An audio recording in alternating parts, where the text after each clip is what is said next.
E aí, meus caros amigos invocadores, bem-vindo a mais uma aula de como jogar melhor Legends of Runeterra. Lembrando que essa é a nossa terceira aula, as outras duas já estão postadas aqui no canal, dá uma olhada lá, porque tem como pré-requisito você assistir aquelas aulas para você poder entender essa aula aqui. Porque simplesmente aqui a gente tem conceitos que já foram abordados em vídeos anteriores. Vale lembrar também que esse vídeo é mais focado para aquele público que está no intermediário, tá? Então se você é novato, talvez esse vídeo não seja o ideal para você agora. Amadurece mais um pouquinho no jogo, joga mais um mês, depois você volta aqui, revisita esses conceitos para você estar melhorando, tá, a sua jogabilidade. Se você é um jogador aí já experiente em card games, já jogou Hearthstone, Magic the Gathering e outros card games do gênero, talvez assim esses conceitos não sejam novidades para você, só que eu fiz a portabilidade dos exemplos para Legends of Runeterra, então pode ser que tenha um grande valor para você também.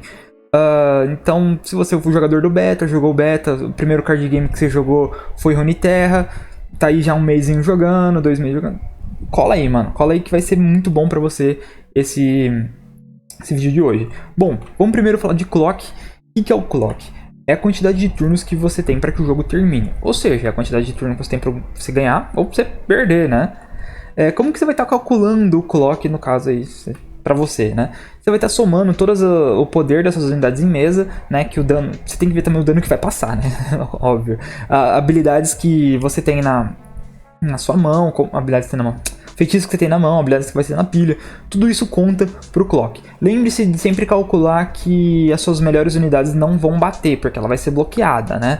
Então você tenta colocar dessa seguinte maneira, assim, vamos contar quanto de poder vai passar, vamos contar ali quantos feitiços eu posso usar no Nexus, levando em consideração as manas. Então, num cenário onde você vai bater, vai causar dano, e no próximo turno você pode usar feitiços para poder estar ganhando o jogo, você tem um clock de 1.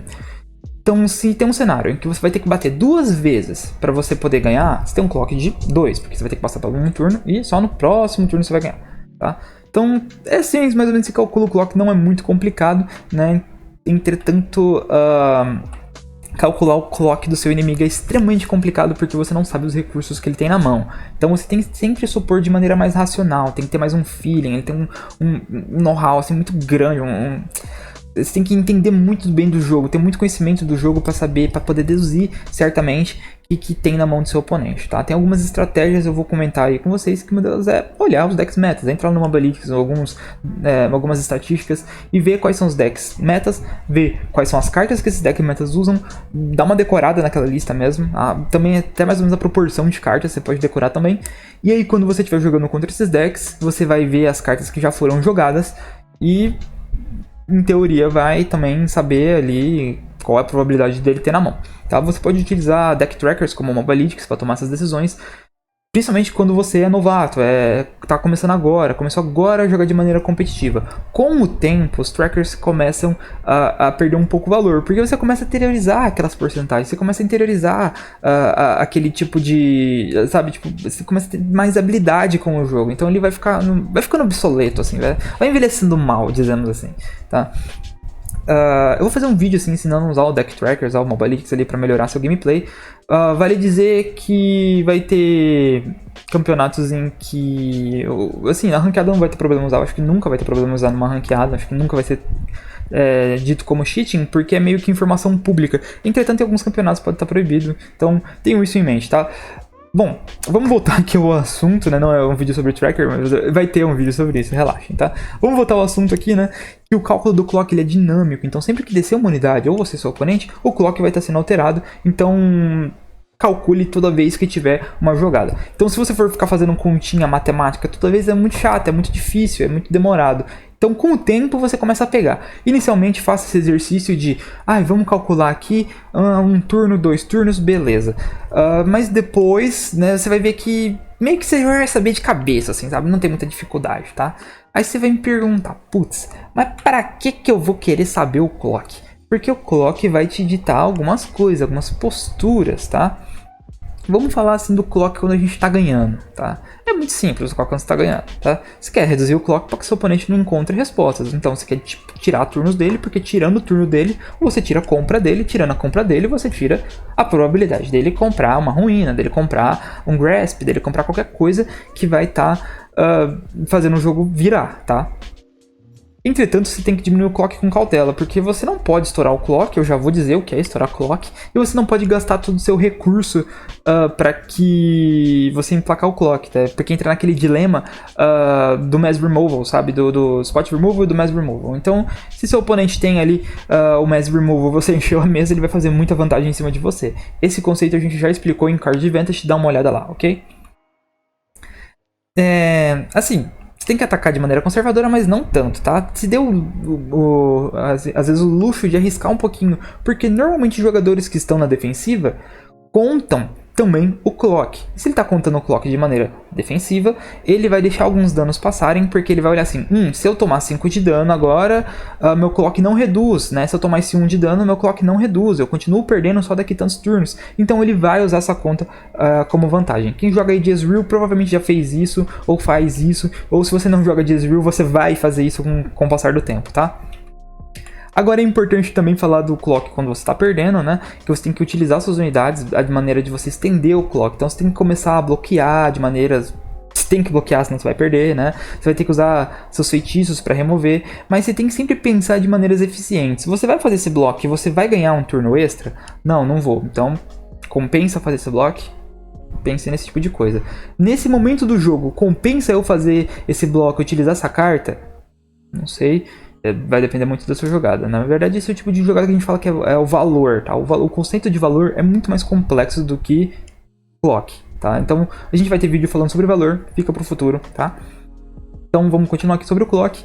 Você vai ter que usar bloqueadores, remoções, tudo isso para estender o seu clock, tá? Você tem que tomar cuidado com o Card Advantage, então se você começar a usar muitas remoções para tirar uma carta só que tá te pressionando, isso pode fazer com que você não tenha respostas para cartas mais fortes. Por exemplo, se o cara tá descendo várias aranhas, ele desceu uma aranha 5/1, e você tá tendo que usar um Anime-se, utilizando um Fervor Noxiano para tirar aquela aranha 5/1, provavelmente você vai estar meio ferradinho ali em questão de Card Advantage, porque, né, suas cartas vão acabar, seu recurso vai acabar, e eventualmente você não vai ter respostas, tá? Vamos falar agora de estourar o clock. O que é estourar o clock? É você colocar poder demais na mesa, né, ou então usar feitiços diretamente no Nexus, correndo o risco de perder o gás, né? Pensa que você ali, pô, beleza, tem uma mão fodida de burn, dano, pá, 12 de dano num turno só. E aí? Acabou tua mão, né? Então toma cuidado com o Card Advantage. O mesmo vale ali, aranha. Aí o cara olha pra você, legal, Twisted Fate, Fulgor Fulminante, Ruína, Avalanche. Olha só como que fica complicado. Isso é estourar o clock, tá? Então você não pode pôr poder demais na mesa. Então, se aquela unidade vai fazer o... Vamos lá. Se você tem 3 unidades, você vai descer uma 4ª unidade. Aquela 4ª unidade vai te fazer reduzir o clock em um turno? Não vai. Então não desce. Aquela unidade vai fazer você reduzir o clock em um turno? Vai. Então desce. Mas vai descer mesmo? Um turno vai ser impactante assim? Você ganharia do mesmo jeito em 2 turnos? Como que ele tá de carta? Putz, se eu descer essa unidade, eu reduzo em um turno. Mas se eu não descer essa unidade, eu ganho em 2 turnos, né? Entretanto, se ele comprar uma ruína, se ele comprar uma nevasca, se ele comprar um Twisted Fate e eu descer essa unidade, eu vou perder o jogo. Então compensa você segurar mais um pouquinho, né? Pra conservar os seus recursos, tá? Então não estoure o clock, tá? Esse é o tipo de jogada que eu tô descrevendo pra vocês, são jogadas de valor. Jogada de valor depende muito do jogador, o valor é o que separa o profissional do casual, tá? Então, tipo, não são coisas simples, não são decisões simples, ok? Vamos continuar falando aí de jogadas óbvias, tá? Que você, por favor, não tome. Então, se você está jogando contra a Demacia, o cara passou ali o turno 5 conservando mana e tem uma unidade na mesa, é porque você vai tomar um julgamento se você bater com tudo. Então, não bata com tudo. Então, se o cara tem um bloqueador, tá ali turno 5, ele tem um bloqueador turno 5, você vai bater com 4? Não. Vai bater com 1? Também não. Bate com 2. Sim. Mas ele tem uma Fiora como bloqueador. Aí, mano, você bate com 1. Não arrisca não, tá? Aliás, nem bate, porque ele vai ter coisa pra proteger aquela Fiora, ok? É o caso da nossa imagenzinha aí, né? O caso da ruína. O cara passou pelo turno 5 segurando 3 manas. Provavelmente veio uma ruína no turno 6, né? Então, segura aí. E o mesmo vale, né, pro drop comum dessas cartas. Se você tá no turno 8, né, você normalmente vai tomar cuidado com julgamento. Se você tá no turno 9, você vai tomar cuidado com ruína, tá? Então sempre leve em consideração as manas de feitiços ali. Tenta não deixar o seu oponente saber seu clock, tá? E aí mais uma vez a gente entra para lados mais competitivos. Tente usar menos possível o olho do oráculo, porque esse olho do oráculo vai indicar que você tem uma resposta. O jogador mais experiente vai olhar sua quantidade de mana, o deck que você está usando, as cartas que você já usou, para estimar a carta que você tem na mão. E ele vai saber a carta que você tem na mão. É muito fácil para um jogador mais experiente saber com que carta você tem na mão se você ficar utilizando o olho para calcular as coisas. Principalmente se você tiver com poucas manas, porque aí o número de cartas que você pode usar diminui bastante. Meu Deus, tô jogando contra Piltover. Aqui o cara tá olhando no olho do oráculo um feitiço aqui que vai custar 2 de mana provavelmente. Qual será o feitiço que ele tem? Será que é um Mystical Shot? Provavelmente é um Mystical Shot. Então é muito simples, tá? Agora, se você tá jogando contra jogadores menos experientes, né, jogadores de prata, ferro, bronze, provavelmente eles não vão se ligar disso, então talvez ele não tire tanto valor dessa informação que você está dando para ele, tá? O olho do oráculo é como se fosse, como eu vou dizer, quando você está jogando na tabletop, né, em cima da mesa, você tá cara a cara com o jogador, então você vê as expressões dele, fazendo conta, folheando carta, vendo os recursos dele.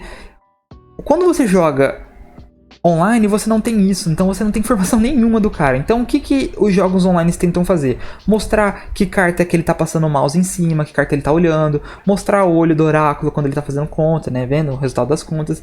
Então esse tipo de informações você pode usar também para deduzir as cartas que seu oponente tem na mão e, obviamente, jogar em torno disso, tá? Esse também é um conceito que a gente vai trazer explicando melhor mais tarde, tá? Vamos voltando aqui sobre clock, né? Como que você vai alterar o clock? Para você alterar o clock de maneira eficiente, você tem que ter um conceito de tempo bem estabelecido na sua mente. Você tem que entender como que funciona o tempo ou tempo advantage, tá? Que é o nome composto dele. O termo original não vem de time, vem de tempo mesmo. É um conceito de xadrez que está relacionado com ritmo. Então, mais ou menos, o termo cunhado é tempo, né? Mas você pode interpretar como ritmo de jogo. Pense que é como se fosse um xadrez, ó. Eu jogo uma carta, você joga uma carta. Ele joga uma carta, eu jogo uma carta, né? E no xadrez eu movo uma peça, você move uma peça. Eu movo uma peça, você move uma peça. E no próprio xadrez, a gente tem alguém que está ditando o ritmo, né? Eu ponho uma peça, o outro responde aquele movimento da peça. Até um partir do momento em que ele faz uma jogada, onde eu consigo reverter aquilo e a partir daquele momento eu começo a ditar o ritmo. Tem o mesmo conceito aqui nas card games, tá? Isso vale para qualquer jogo de turno, assim, basicamente. Vamos entender o tempo. Primeiro, ele é um conceito que mede a probabilidade da sua vitória, assim como o card advantage. Só que o card advantage está prestando atenção na quantidade de cartas que você tem na mão, né? Qual que é a diferença de cartas, né? Eu tenho 9 cartas, o cara tem 2 cartas, então provavelmente eu tenho uma chance de ganhar, né? O ritmo de jogo, ele não quer saber de quem tem mais carta, ele quer saber quem está dominando a partida, quem está ganhando a partida. Então a gente pode dizer que o jogador que está ganhando é aquele que está dominando o ritmo, tá? Cada tipo de deck tem um momento certo onde ele vai estar dominando, né? A gente já falou disso no primeiro vídeo sobre o Runeterra, tá? Então dá uma olhada lá no primeiro vídeo do canal, né? Dá uma olhada nisso primeiro para você entender melhor se você esqueceu, mas a gente vai falar individualmente de cada um dos decks daqui a pouquinho, tá? Antes de falar disso, a gente vai falar o ritmo normal de uma partida. Então tudo que eu vou falar aqui é o ritmo normal, tá? Todo jogador compra uma carta, tá relacionado com card advantage, só que se você compra 2 cartas por turno, tecnicamente você tá ganhando ritmo também, ok? Cada jogador recebe uma mana por turno, então se você dá uma maneira de gastar menos manas, você tá ganhando ritmo também, tá? Você pode gastar as suas manas. Então, se por algum motivo sua jogada foi revertida, anulada, você perdeu o ritmo, tá? Você pode atacar de maneira mais favorável. Você pode atacar ou bloquear de maneira mais favorável, né? Então, pense que se você não pode atacar por qualquer situação que for, ou você é obrigado a bloquear por forças de clock, você também tá perdendo ali, né, em ritmo. Você pode atacar turno sim, turno não. Então veja que, mais uma vez, você ganhou um rally, uma mobilize, né? Você pode bater de novo. Muito bom, você tá ganhando ritmo. Você foi parado, você tomou frostbite, você tomou um bloqueador ali que você não pode passar por cima, você perdeu o ritmo. Então veja que esse é o ritmo normal e temos coisas que alteram o ritmo. Quanto mais ritmo eu tenho, mais chance de ganhar eu tenho, tá? Leve em consideração com card advantage. Sempre faça uma mescla entre os dois. Essa minha jogada me faz ganhar card advantage? Beleza, mais chance de ganhar. Essa jogada me faz ganhar card advantage e tempo advantage? Mais chance ainda de ganhar. Essa jogada me faz perder card advantage e ganhar tempo? Aí você tem que fazer o seu juízo de valor, tá? É justamente esse o tipo de jogada mais comum. As cartas que te dão tempo advantage e card advantage são cartas fortes, são roubadas. Então, tipo, não tem erro. Agora, a maioria das jogadas estão nessa relação onde você tem um ganho de tempo positivo e um card advantage negativo. É aí que mora o valor, é aí que mora a decisão de um profissional, é aí que diferencia o menino dos homens, tá? Bom, uma coisa que eu tenho que falar pra vocês, é uma peculiaridade do Legends of Runeterra, que o ritmo das unidades e de feitiço, ele é muito diferente. Vamos ver que no turno 1, a gente tem uma mana pra usar pra unidades e uma mana pra usar pra feitiço. No turno 2, a gente tem 2 manas pra usar pra unidades e 3 manas pra usar pra feitiço. No turno 3, a gente tem 3 manas pra unidades e 6 manas pra feitiço. No turno 4, 4 pra unidades e 7 pra feitiços. Então você veja que o ritmo de feitiços ele é muito mais acelerado e tem um pico muito grande no turno 3. Então o turno 3 acaba sendo um turno muito importante, um turno de virada, é onde o controle vai ter acesso a uma ferramenta forte, tá? É onde o agro tem que ponderar o que ele vai fazer. O agro bate tranquilamente no turno 1, no turno 2 ele fica, ei, como será que esse controle vai jogar? O que aconteceu? Ele tem 6 manas, 6 manas nesse deck vai ter jogadas boas, né? Aí isso tudo é juízo de valor, isso tudo é valor, mas veja que tem um ritmo diferente, não é linear. Então, embora unidades cresçam linearmente com o turno, os feitiços dão um salto e depois voltam a crescer linearmente, tá? Isso é importante, tenham isso em mente, que decks de controle vão abusar disso, e tem decks também de agro que vão estar utilizando disso, como por exemplo decks de standalone, que vão estar colocando um drop 3 com 3 de mana ali, fazendo uma carta com muita pressão de mesa, tá? É um deck agro, não deixa de ser agro, só que ele se arrasta um pouquinho pro mid-game, então ele sacrifica um pouco de ritmo no início do jogo para ganhar mais ritmo ainda a partir do turno 3, porque pensa só, se você tá batendo 7 elusivo, o cara não tem muito clock ali, né? Ele vai ter no máximo 3 turnos e olha lá. Se você tiver qualquer outra carta que favoreça seu ritmo, menos ainda, tempo pra ele. Vamos falar de quem controla o ritmo, quem está ganhando, né, assim dizer. O agro controla o ritmo no início, ele força os outros decks a terem que reagir para não perder. Então se você tá aranha, tô batendo, o cara vai ter que ir Mystical Shot, Fio da Lâmina, Static, porque se ele não fizer isso, ele perde, tá? Óbvio que ele vai deixar alguns passarem para segurar recurso.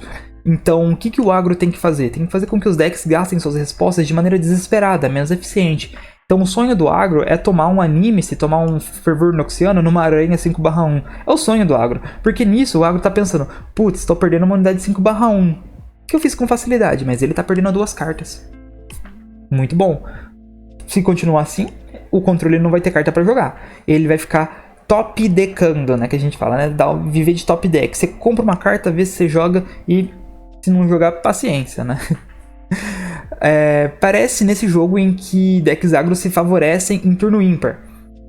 Então, tenha isso em mente, que assim, que decks agros vão estar adorando te bater no turno ímpar por motivos de conseguir descer e bater primeiro, tá? Às vezes não é tão legal assim, principalmente quando você desce uma unidade de turno 1 forte e o cara desce um passarinho que vai estar bloqueando seu ataque. Mas normalmente decks de controles e mid-ranges não tem respostas para turno 1, então no turno 1 você emplaca 3 de dano, no turno 2 você já desce outra unidade, e se for um deck mid-range de controle que não vai ter resposta também, você já tem 6 de dano garantido no próximo turno, no turno 3. Então, tipo, turno ímpar parece ser melhor para decks agros, tá?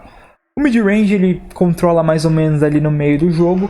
É difícil fazer exemplos com mid-range, porque o mid-range ele tenta ser bom, ele tenta ser agro contra o controle e tenta ser controle contra o agro. Ele tenta fazer o meio termo, ele fazer o meio de campo, tá? Ele tenta fazer de tudo um pouquinho. Então é difícil falar de tempo no quesito de agro. Então vamos pra ir pro próximo, mas pense assim, que o mid-range, ele tenta atuar em que sentido? Em um sentido onde ele consegue descer unidades mais impactantes, que é do agro, né? Ele vai descer ali bloqueadores com 4 de vida, crescer bloqueadores e tudo mais, né?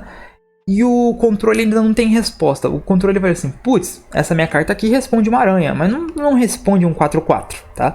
É ali que o mid-range ganha valor, nesse meio de jogo. Quando chegar, né, o final do jogo, o controle vai ter uma vingança, o controle vai ter ruína, o controle vai ter cartas que fazem...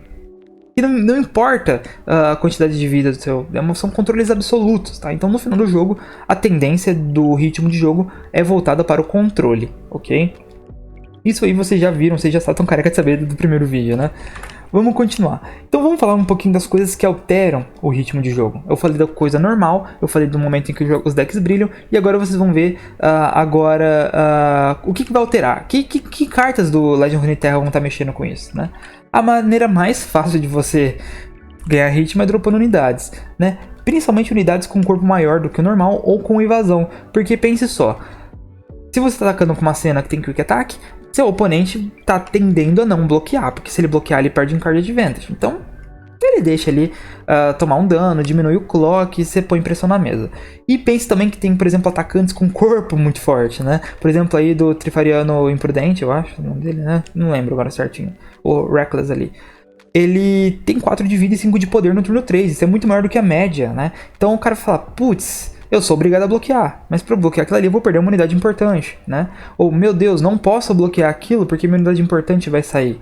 Então tenha em mente que unidades fortes, impactantes, mudam o ritmo de jogo. Não tô falando de combo, tá? Não tô falando de unidadezinha, não tô falando daquele Ezreal que desceu ali. Eu tô falando mesmo de cartas que o cara fala assim, ai, meu Deus do céu, se eu não tirar isso aí, estou ferrado. Vamos falar agora também do desafiante e vulnerável, que normalmente você pode escolher, né, o que você vai bloquear, né, da maneira mais favorável. Se você vai deixar um dano passar para proteger aquele seu Ezreal do seu combo, aquela karma do seu combo, tá? Então você tem que ver ali se você vai, vou tomar 5, mas eu preservo a karma, se eu ficar com a karma até ali, o meu Ezreal desce e eu ganho um jogo na volta. Aí o cara desce um Challenger, dá um vulnerável, cata tua karma, mata tua karma, mesmo ele perdendo uma unidade, mesmo ele perdendo 2 cartas, muito bom pra ele. Porque o ritmo não se preocupa com cartas, tá? Quem se preocupa com carta é o card advantage. Nesse cenário você ganhou um card advantage, mas você perdeu em ritmo. Perdeu só um win condition, né? Perdeu valor. Então você tem que tomar esse tipo de cuidado, assim, esse tipo na hora que você for jogar. Então não exponha tuas cartas de combo, suas peças de combo, para tomarem Challenger ou Vulnerável. Outra maneira é você utilizar o Patrulheiro ou Mobilize, né? Porque pense só, você ataca turno sim, turno não, né? E uma vez o ataque, né? No turnos que você ataca, você só ataca uma vez. Então se você usa um Scout, um Patrulheiro, e bate 2 vezes, você está ganhando ritmo. Então se você bate todos os turnos, por exemplo com Rally, ou com o Mobilize, você também está ganhando ritmo. Vale falar aqui do dilema da Catarina, é que não adianta você bater várias vezes se suas unidades não conseguirem bater várias vezes, né? Às vezes você vai ter assim, beleza, eu posso dar o Rally aqui, só que eu vou perder todas as minhas unidades na troca. Então, leve isso em consideração.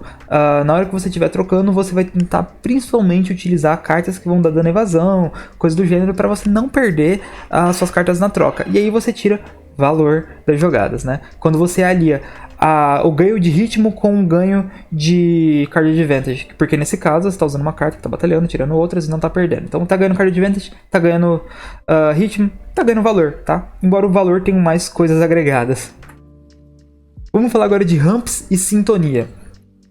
Lembra daquela primeira regra que cartas impactantes, né, com presença de mesa, alteram o ritmo a seu favor, né, caso você drope elas?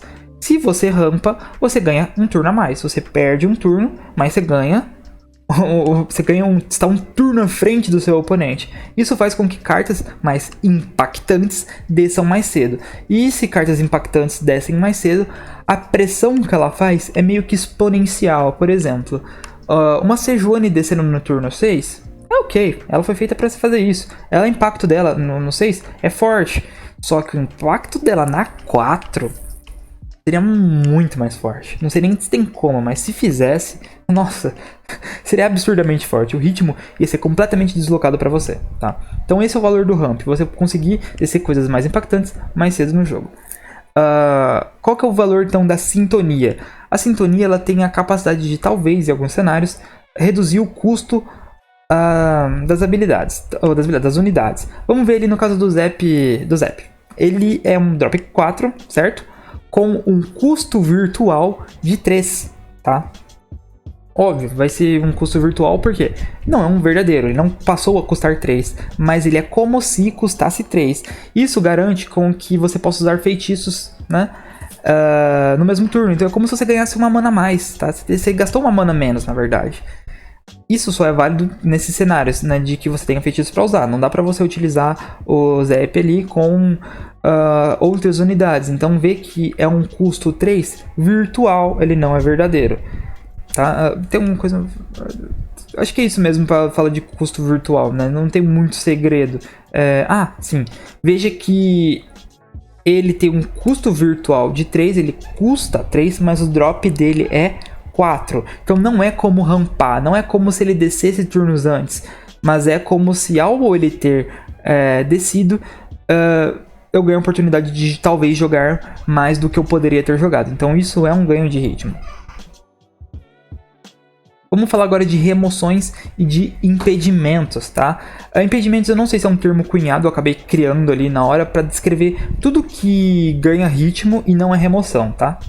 Então remoção é o que tira uma unidade da mesa, automaticamente faz card advantage. Eu escrevi isso aqui, né? Algumas remoções e impedimentos podem diminuir seu card advantage, só que eles sempre vão te resultar em ganho de tempo. No caso das remoções, você não perde card advantage, no caso dos impedimentos, você pode perder ali card advantage ou não, tá? Depende muito de como você vai utilizar esse impedimento.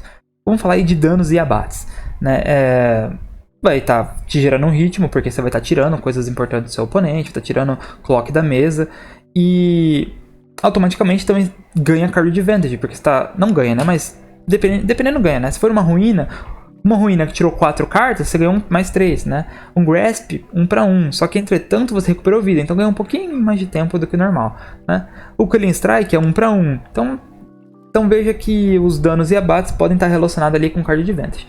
Dei Grasp numa unidade, ela não morreu. Menos 1, tá? Então, varia. Vamos falar de retorno, né? Recall.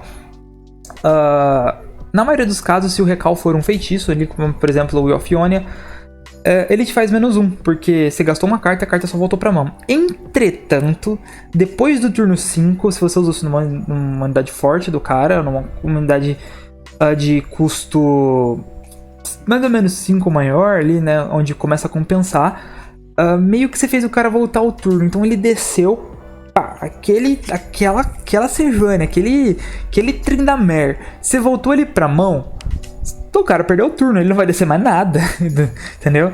Ao mesmo tempo, eu sei qual que é a carta que ele vai dropar no próximo turno. É um Tryndamere, uma Sejuani, que não sei o que. Vale lembrar que nesse tipo de caso, se você usa uma Wheel of Ionia numa carta que pode ser dropada de novo no turno, ou seja, usei numa aranha que é drop 1, ela voltou pra mão e desceu. Você tem um pequeníssimo ganho de tempo, mas você perde muito em card advantage, então acaba que não compensando. Esse é o valor da carta. Normalmente você quer usar o Wheel of Ionia nas cartas onde não podem descer naquele mesmo turno, né? Ou se, ao você fazer aquilo, você impede uma próxima jogada do teu oponente, tá? Porque vai faltar mana, né? Ele só tem X número de manas. Então, o Wheel of Ionia é uma carta de muito valor quando é utilizado como ganho de tempo em cartas de custo maior do que 4. Porque se você usar 4 manas para 4 manas, você tá even em mana management, né? Você quer ganhar no manejo de manas, né? Porque o manejo de manas faz parte do ganho do valor. Então, se você gastou 4 manas para ganhar tempo com 5 manas, né, numa carta de 5 manas, você ganha um pouquinho ali de manejo de mana, tá? Ou mana management ali. No caso ali da Mina, veja que você não perde card de Vantage, você só ganha card de Vantage. Você não ganha card de Vantage, na verdade. Você não perde card de Vantage e ganha muito tempo de Vantage, né? Você volta 3 unidades pra mão do cara. Se as 3 unidades forem custo 5 ou maior, né? O cara vai descer uma de cada vez, né? Não tem, mesmo se for turno 10, gente. O cara vai descer uma de cada vez, o cara perdeu 3 turnos. Então por isso que a Minar é tão impactante. Agora, se você voltar 3 aranhas, né? Cartas com custo menor do que 5, meio que não é tanto tempo assim, porque no próximo turno ele vai descer todas de uma vez só. Então é muito importante quando eu falo pra vocês nas reviews, nas análises de competidor de custo, é justamente isso. Você não vai dropar 2 cartas de drop 6 no mesmo turno, tá? Não vai. Então isso sempre tá relacionado com ritmo. Então é aí que o card advantage... é aí que o retorno, o recall se torna muito importante, tá? Mesmo ele fazendo, na maioria das vezes, um card advantage negativo pra você. Quer um exemplo assim que não é uma coisa valorosa em tempo? É o recall. O recall, ele só vai valer a pena pra você no momento em que você for utilizar ele pra fazer algum combo, alguma sinergia. Por quê? Ele vai te pecar em tempo, porque você vai voltar uma unidade pra tua mão e você vai ter que dropar sua unidade de novo. Então você perde ritmo porque tirou uma unidade, você perde card advantage porque você perdeu uma carta.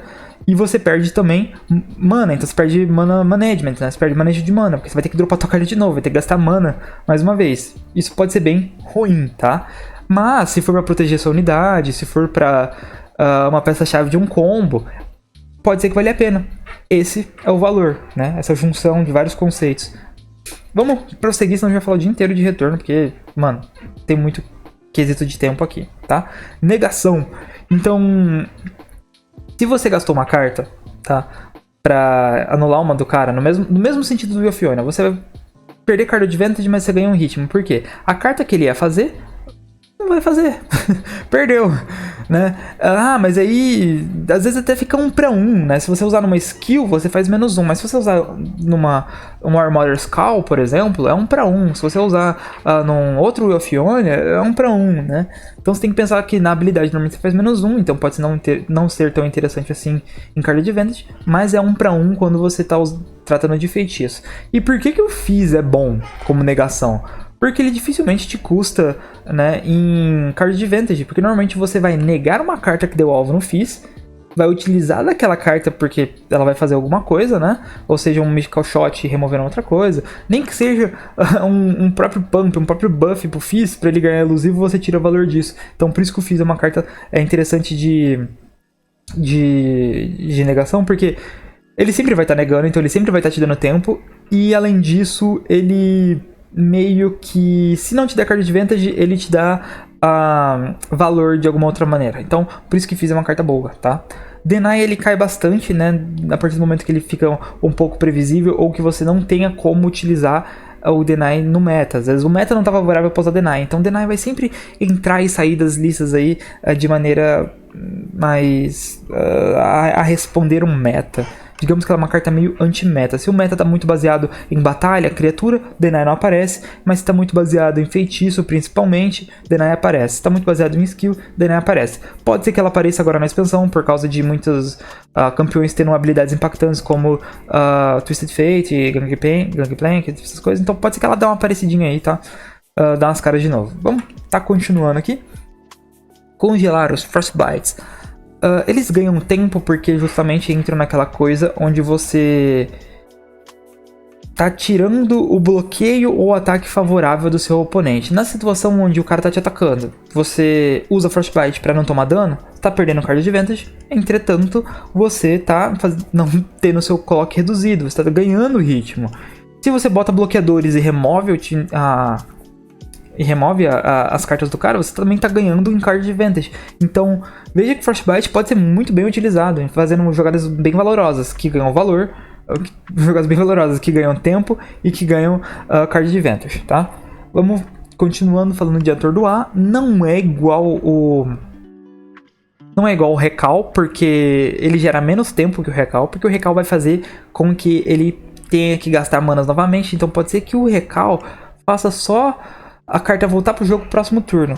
Não é tão valoroso igual o Recall, porque ele não consome a mana do seu oponente de novo, então peca em manejo de mana, tá?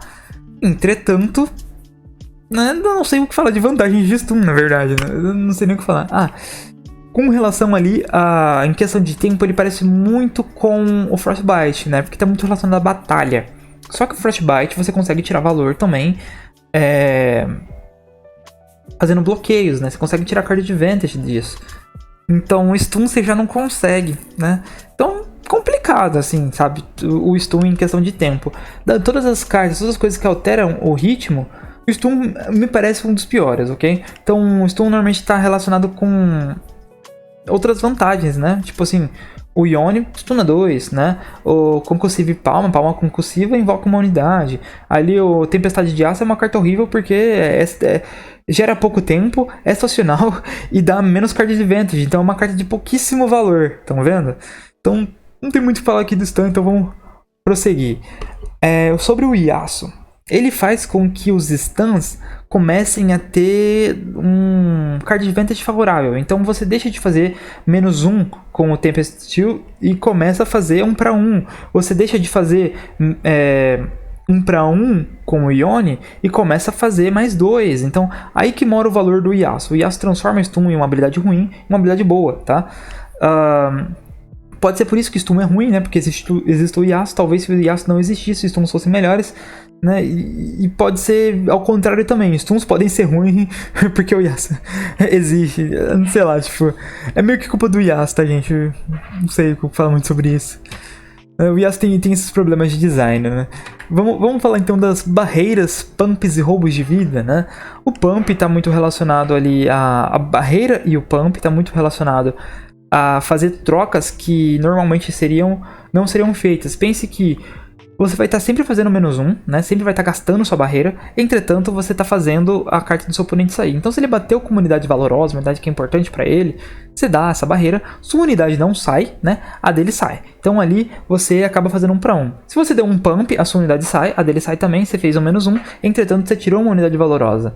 No caso do lifesteal, do ganho de vida de qualquer forma, né? Pode ser por feitiços, como o Grasp, você está ganhando vida. E vida, se você não tiver full vida, né? Se não estiver com 20 de vida, te gera clock, que automaticamente você recupera um pouquinho do ritmo que você perdeu. Então, se você está perdendo e você consegue dar uma barreira onde você ganhou vida, removeu do cara e permaneceu com a sua, ou seja, você fez -1, você fez 0 porque não perdeu a sua, ganhou vida, né? Então a unidade continua lá firme e forte, então você recuperou um pouco do ritmo que você já tinha perdido sem ferir seu card advantage. Então isso pode ser que sejam jogadas de grande valor, tá? E tempo é a coisa mais importante do jogo? Não, tá? O tempo e o card advantage é o feijão com arroz de todo card game, ok? Todo card game tem isso. No caso do Runeterra, que é um jogo de manas, então a gente tem manejo de manas, tá? Outros jogos de mana também a gente tem esse manejo de manas. Principalmente Hearthstone e Runeterra, que as manas dos dois jogadores são na maioria das vezes iguais, não vale tanto para Magic, né? Mas nesses dois exemplos, o manejo de mana é muito importante, ele passa a ter mais valor a partir do momento em que todos os decks, quase todos os decks, têm a mesma quantidade de mana. Então, prestar mais atenção na mana é bem importante. Não que não seja importante no Magic, só que nesses dois jogos acaba sendo muito mais importante. E também no caso do Hearthstone e do Runeterra, como as suas unidades não se recuperam normalmente, você também tem um manejo de dano, tá? Então, esse manejo de dano também é importante. Então, você quer fazer bloqueios favoráveis, que não sei o que, ataques favoráveis, conservar as suas unidades, né?